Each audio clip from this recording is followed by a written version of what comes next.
Prime Minister the Honourable Philip J. Pierre and members of the Government of St. Lucia, Leader of the Opposition, the Honourable Alan Chasney, members of the Diplomatic Corps, representatives of the Eastern Caribbean Supreme Court, fellow St. Lucians at home and abroad, brothers and sisters of our beloved Helen of the West.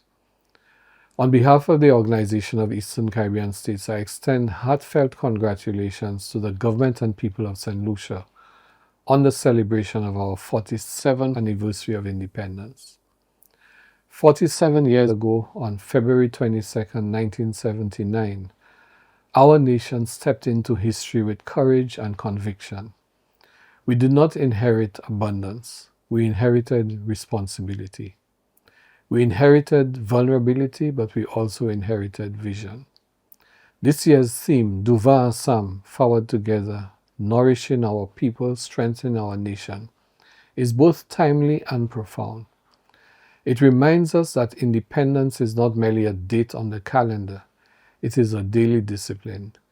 We nourish our people by feeding them not only with good, healthy, homegrown food, but also with opportunity, not only with programs, but with purpose, and not only with hope, but with action. To nourish our people is to ensure that no child is left behind in our schools. It is to protect the elderly and the vulnerable. It is to invest in farmers, fishers, entrepreneurs, and workers. It is to strengthen families and communities. To strengthen our nation is to build institutions that endure. It is to deepen democracy. It is to fortify our economy against shocks. It is to stand firm in our sovereignty while remaining open to partnership. But as we celebrate, we must also be honest with ourselves. We are marking this independence at a time of extraordinary global uncertainty. The world around us is shifting in ways that small island developing states cannot ignore. Geopolitical tensions are rising. Major powers are asserting influence in ways that are reshaping the global order. Long-standing assumptions about trade, development finance, climate cooperation, and multilateral solidarity are being tested and increasingly eroded. We are witnessing the renewed assertion of doctrines of hemispheric control.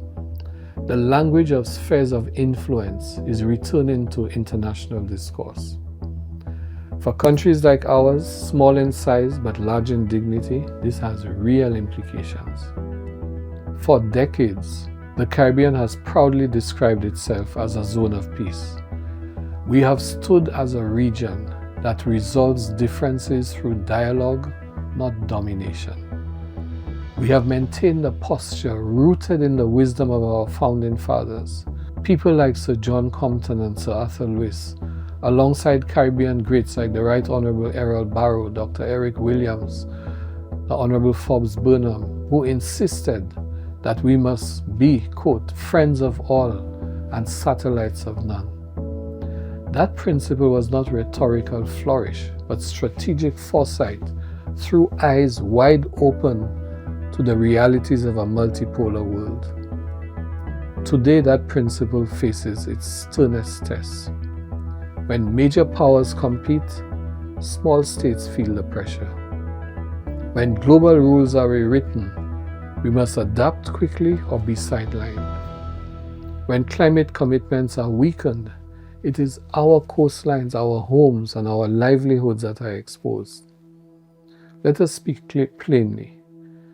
The Caribbean can no longer assume that it will remain insulated from geopolitical rivalry.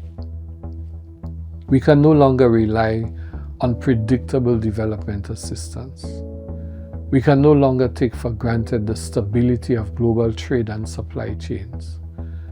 And we can no longer assume that our voice will be heard unless we speak clearly, collectively, and confidently.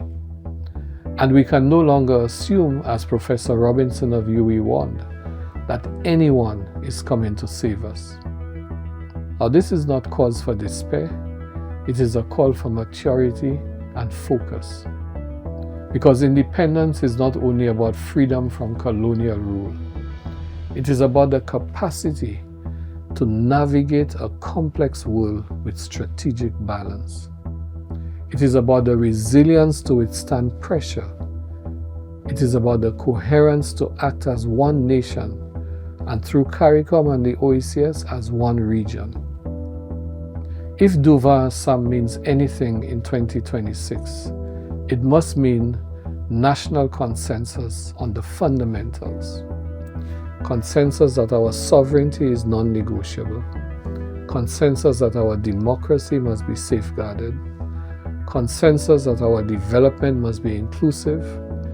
Consensus that in times of external pressure, we close ranks, not fracture. National consensus does not mean uniformity of opinion. It does not silence debate, but it does require that we distinguish between partisan competition and national interest. There are moments in a country's history when unity is not optional, it is essential, and this is such a moment. St. Lucia's strength has always been its people. We are a nation of thinkers, of artists, of entrepreneurs, of teachers, farmers, of public servants who give more than is required. We are the land of two Nobel laureates, Sir Arthur Lewis and Sir Derek Walcott, whose lives remind us that excellence can rise from small places and shape the world. But excellence must be matched with resilience. We must build food security so we can truly nourish our people. We must strengthen energy independence to reduce vulnerability. We must invest in education transformation so that our youth are prepared not for yesterday's jobs, but tomorrow's realities. We must accelerate digital transformation so that geography does not limit opportunity. We must protect our marine and terrestrial resources so that sustainability is not a slogan, but a survival strategy. Through the OECS, St. Lucia is not alone. Our integration movement was born out of necessity, and it can only be sustained by solidarity. The revised Treaty of Bastille was crafted precisely because we understood that individually we are small, but together we are formidable. Regional integration is not an abstract ideal. It is a practical instrument of sovereignty. When we pool procurement for medicines, we strengthen our health security. When we harmonize policies, we expand our economic space.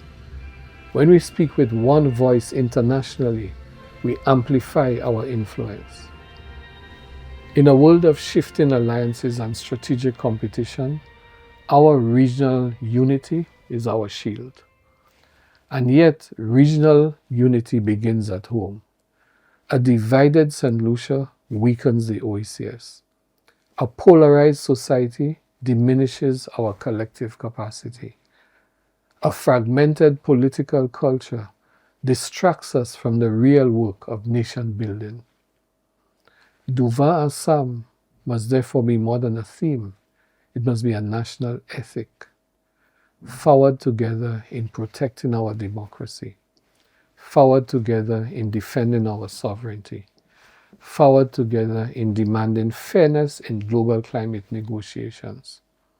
Forward together in ensuring that our young people believe that their future lies not only abroad, but here in a confident, resilient St. Lucia.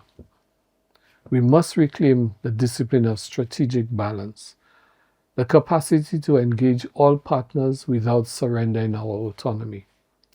That is the word we seek, strategic autonomy. The ability to remain open to cooperation, yet anchored in self-determination. To engage globally, yet decide nationally. This is what it means to be friends of all and satellites of none. Our founding generation faced its own uncertainties. The global economy was uncertain, unstable. The Cold War cast long shadows. There were doubts about whether small island states could even survive independently. But they persisted, they persevered, they prevailed, and now it is our turn. Independence at 46 is not youthful exuberance, it is a seasoned responsibility. We are no longer a new nation, we are maturing one. We must now strengthen our fiscal discipline, deepen our institutional integrity, invest in evidence-based policy, demand accountability from ourselves as much as from others. Let this independence be marked not only by celebration but by recommitment. Recommitment to fairness in public life, recommitment to excellence in service, recommitment to compassion for the vulnerable and respect for each other, recommitment to dialogue across differences. Above all, recommitment to the idea that St. Lucia's destiny will not be determined elsewhere. It will be shaped by the courage, the unity, and the discipline of its people. As Director General of the OECS, I say this with conviction. The future of our region depends on the strength of each member state. A strong St. Lucia strengthens the OECS. A resilient St. Lucia strengthens CARICOM. A united St. Lucia strengthens the Caribbean. The challenges before us are real, but so is our capacity. We have weathered hurricanes, we've navigated financial crises, we've endured pandemics, and we have rebuilt, reimagined, and renewed. We can do so again. So let us go forward together, not naively but knowingly, not fearfully but faithfully, not divided but determined. Let us nourish our people with opportunity. Let us strengthen our nation with unity. And let us safeguard our sovereignty with wisdom. Let us engage the world with confidence.